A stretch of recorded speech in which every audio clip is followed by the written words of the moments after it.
Hey, welcome back. It's Sarah from Roadworthy. Welcome to another weekly reads. The mountain is out.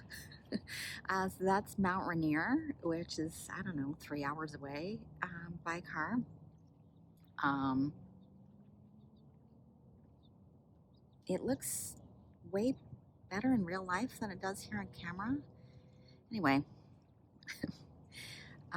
it's the mountain is not always visible. I have filmed from this park a few times, hoping that the mountain is going to be out and about, and it hasn't been out.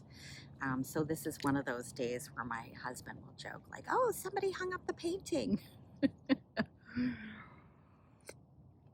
So I have had um, a bit of a doozy week. Last week was a bit of a doozy week.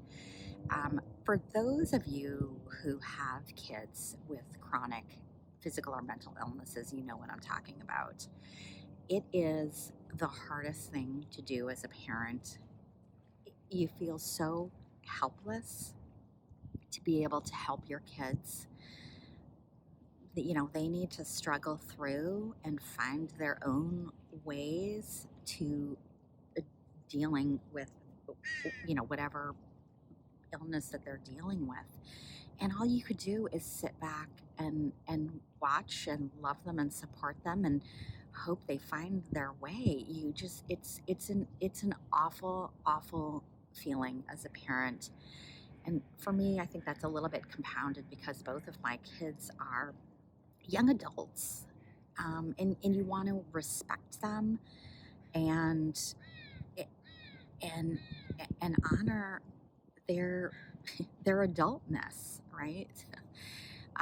So anyway, we've had some challenges the past couple of weeks, and it's been very difficult. It's been very difficult for me to focus on reading. I think I was, clamping my jaw all night, so I have a bit of a headache this morning. Um, and it's hard. You just kind of need to take each day sometimes as it comes, and hope for the best and be there for your child when the day is maybe not quite the best. One of my motivations for starting the channel, particularly at this time when my son is going through so much, is reading brings such joy to my life that I wanted to do something where I thought I would by creating the channel I could enhance the joy that I was having with my reading, and also have something that was mine and that I could focus on, that got my mind away from focusing on my son. Um, maybe starting the channel now, maybe that was a brilliant decision. Maybe it was the stupidest decision. I don't know. Time will tell. I'm having trouble focusing on reading and giving my full attention to books, I think, in the way that they maybe deserve. So that probably explains why I finished 2 things this week and DNF'd 2 things this week. So let me hop into it. So I did finally finish Demon Copperhead. I did listen to it on audiobook. Let me preface my comments. So let me say first, this book is everywhere on BookTube, so I'm not going to, um, you know, reiterate the plot or, so I'm trying to say something potentially new here, which I'm not sure that I'm able to, because really what hasn't been said, you know. So most of the reviews that I have listened to on BookTube are from people who have read David Copperfield. I have not. And what I feel like I've noticed is people are either in the camp of Robert Kingsolver deviated too much from David Copperfield and I didn't like that, or Robert Kingsolver stayed too true to David Copperfield and I didn't like that. And so those two perceptions then go ahead and dictate people's reading experiences. So I don't have that bias. I don't have anything to compare to. So in that sense, I got to enjoy this book on its own merits. Um, I enjoyed it. I enjoyed it. I found Demon Copperhead a delightful character. He yes, he makes bad choices and he does stupid things, but he's doing them because he's a teenager, or he thinks he's doing the right thing, or he's doing the right thing for other people. He's inherently a good guy. Um, and so you are rooting for him throughout this book. The secondary characters I really enjoyed. I really loved Angus and Maggot, and you're rooting for these folks. The audiobook was great. I think that there's a lot of things in here to talk about as a book group. Great writing, a strong sense of place. It was a great book. One of the things that I think is an interesting conversation is I've heard people kind of give the sense that Barbara Kingsolver was cheating when she used David Copperfield as the framework for this book. And I was thinking about that, their attitude being, you're taking a beloved classic as your book. The likelihood that you're also going to have a beloved book is therefore higher. I'm not sure that that's true. I still think you need to write characters that are compelling. You still need to write a story that's separate and distinct from the classic. So I still think that there's writing challenges there that you need to overcome as an author. And so I'm not sure that it's that much of a cheat. I think David Copperfield is a classic. It's a classic storyline, period. So, it's guy is beaten down and then he's sort of, phoenix from the ashes at the end. I mean, it's the story of Jesus, for God's sakes, right? Like, so, it's a classic story. I actually thought perhaps her decision to use David Copperfield as the framework was perhaps a brilliant decision. I feel like there was a lot of buzz about this book before it was ever published. Like, wow, Barbara Kingsolver rips on David Copperfield. And I think that novelty of adapting a Victorian novel to contemporary times probably pulled people in. Barbara Kingsolver, I feel like, is a fairly political writer. And I think, frankly, using David Copperfield as a framework likely was a conscious decision for her to be able to make commentary about rural poverty, the foster care system, opioid crisis, and get that message into the hands of more readers. I'm not sure I have anything new to say about Demon Copperhead, but I enjoyed it. I think honestly, I would have enjoyed this book more if I read it in a year or two. I don't, why do I read books that are hyped, right? I'm always disappointed. Yeah, I'm always disappointed. So, but the hype was there. I wanted to get on the hype train. So I'm sure I would have given this 5 stars hands down in another year or two.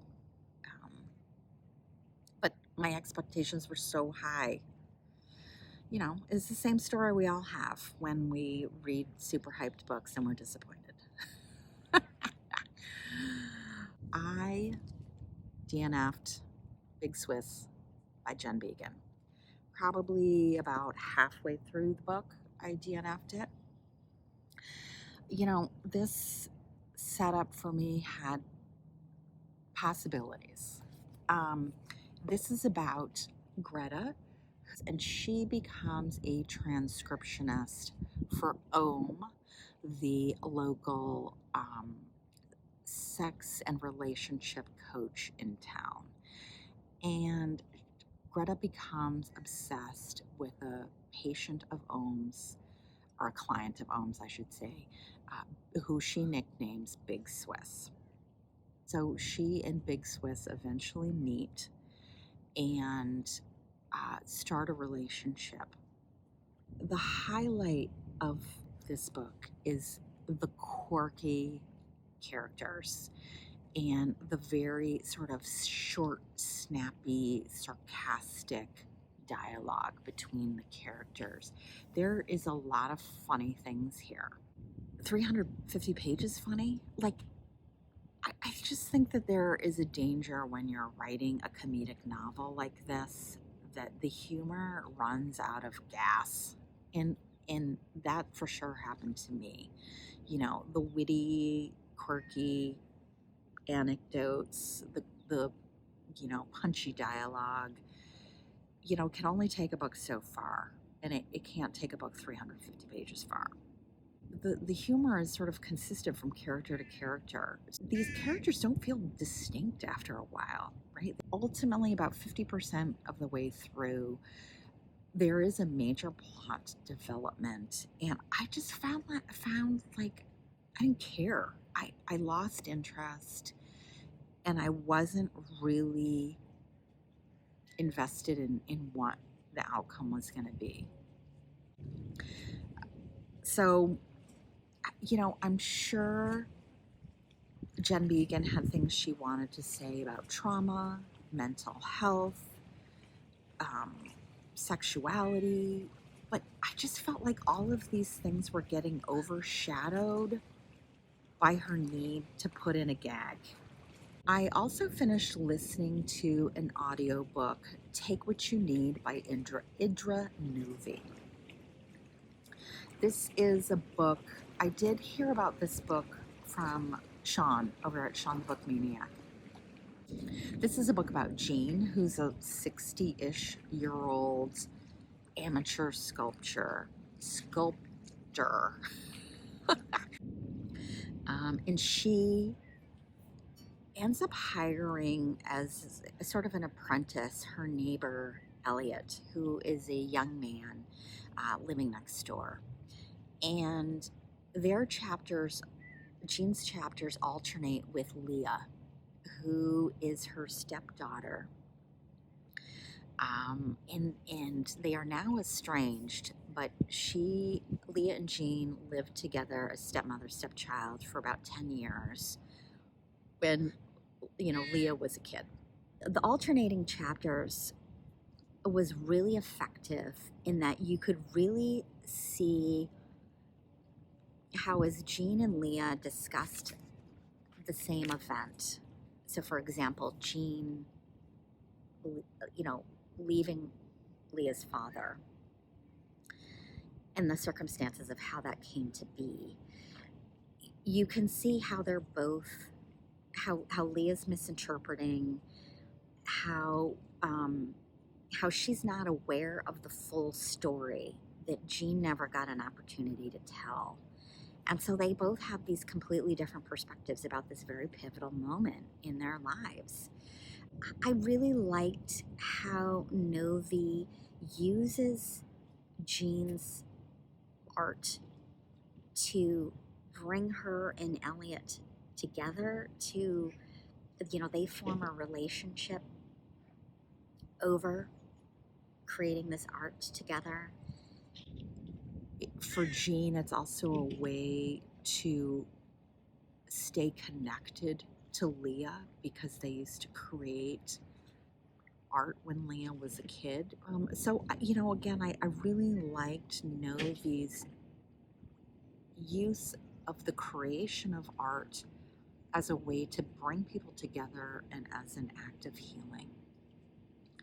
I also really liked Novey's descriptions of the creation of art In this book, it's art with a little a, not a big A. And I feel like a lot of books about the creation of art are about art with a big A, it's serious, it's trying to make a statement or, do something. Where here, Novey really hones in on the creation of art should be fun, it should be playful, it should be joyful. And you really get that here. Jean, she's not taking the creation of her sculpture seriously. It's a way for her to connect to Elliot and bring meaning and joy to her life. So I really, really enjoyed Novey's way of using art in this book, and I don't typically enjoy reading books about the creation of art. In addition to Big Swiss, I DNF'd one of my Booktube at War books, which I just realized I don't have here. It's Train to Pakistan by Khushwant Singh. This is a book published in 1956 about a small village on the Indian Pakistani frontier. This is a village where Muslims, Sikhs, and some Hindus have been living in peace and harmony for generations. A train comes into town that is, all of the passengers are dead. It's what's called a ghost train. I think this was the wrong book for me at this time. This is a book that is not written, for the white American girl. There's a lot with class and how that intersects with religion that's never defined really in this book. And so I felt like I was constantly missing things. There would be details or events that would happen in the book, and I felt like I was completely missing the subtext because I don't know enough about India at this time to appreciate what the author was trying to communicate to me. And like I said, I am not the audience for this book, and I feel like an Indian reader is going to understand what Singh was doing here. This book was very well written, but again, there were just undercurrents that I felt like I was missing, and maybe it's because I'm personally having a difficult time that I wasn't able to focus on this book or give it the attention that it needed in order for me as a Western reader to really appreciate what Singh was doing. So unfortunately, I DNF'd at about 60%. So because that was not a successful Booktube at War book for me, I picked up Tim O'Brien's The Things They Carried. This is a classic of Vietnam literature. I think I heard about this book from Brian over at Bookish. I am more than halfway through, so I'm enjoying it enormously, and I can totally see why this is a classic. I feel like I'm like ramble here. So that is all I've got for this week. So I'm hoping things turn around and next week is a little bit better and I'm able to get back to reading the way I would like to.